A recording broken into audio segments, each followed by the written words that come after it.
Fadilah solah. Hadrat Ibnu Salman radhiyallahu anhu meriwayatkan bahawa salah seorang daripada sahabat Rasulullah sallallahu alaihi wasallam menceritakan, apabila kami telah mendapat kemenangan dalam peperangan Khaybar, orang ramai mengeluarkan harta rampasan perang masing-masing yang terdiri daripada barang-barang dan orang tawanan, lalu mereka mula berjual beli antara satu sama lain.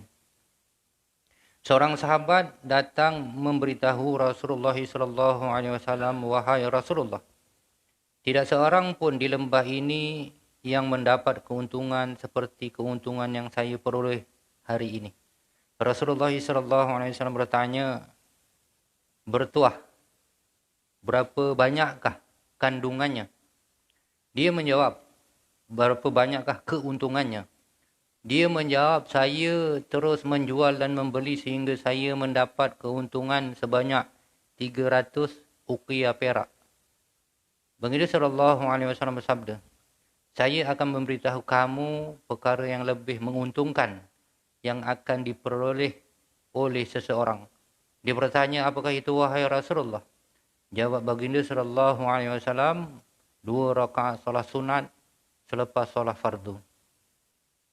Diulang, Hadrat Ibnu Salman radhiyallahu anhu meriwayatkan bahawa salah seorang daripada sahabat Rasulullah sallallahu alaihi wasallam menceritakan, apabila kami telah mendapat kemenangan dalam peperangan Khaybar, orang ramai mengeluarkan harta rampasan perang masing-masing yang terdiri daripada barang-barang dan orang tawanan, lalu mereka mula berjual beli antara satu sama lain.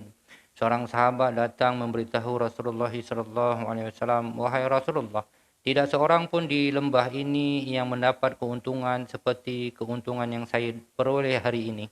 Rasulullah SAW bertanya, "Bertuah, berapa banyakkah keuntungannya?" Dia menjawab, "Saya terus menjual dan membeli sehingga saya mendapat keuntungan sebanyak 300 uqiyah perak." Baginda SAW bersabda, "Saya akan memberitahu kamu perkara yang lebih menguntungkan yang akan diperoleh oleh seseorang." Dia bertanya, "Apakah itu wahai Rasulullah?" Jawab baginda sallallahu alaihi wasallam, 2 rakaat solat sunat selepas solat fardu. Hadis riwayat Abu Daud. Keterangan, 1 uqiyah perak menyamai 40 dirham. Manakala 1 dirham bersamaan lebih kurang 28 ringgit. Ini 25 ringgit. Mengikut kiraan itu, kesemuanya berjumlah lebih kurang 300,000 ringgit. Sebaliknya, mengikut sabdaan Rasulullah SAW, keuntungan tersebut bukanlah satu keuntungan yang besar. Keuntungan yang besar ialah keuntungan yang kekal dan tidak akan habis selama-lamanya.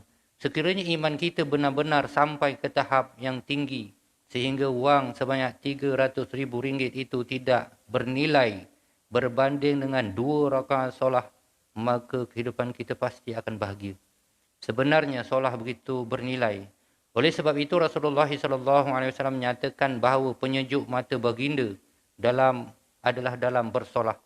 Dalam riwayat lain, dalam wasiat baginda SAW yang terakhir ketika hampir wafat, baginda SAW memerintahkan kita supaya mengambil berat tentang solat.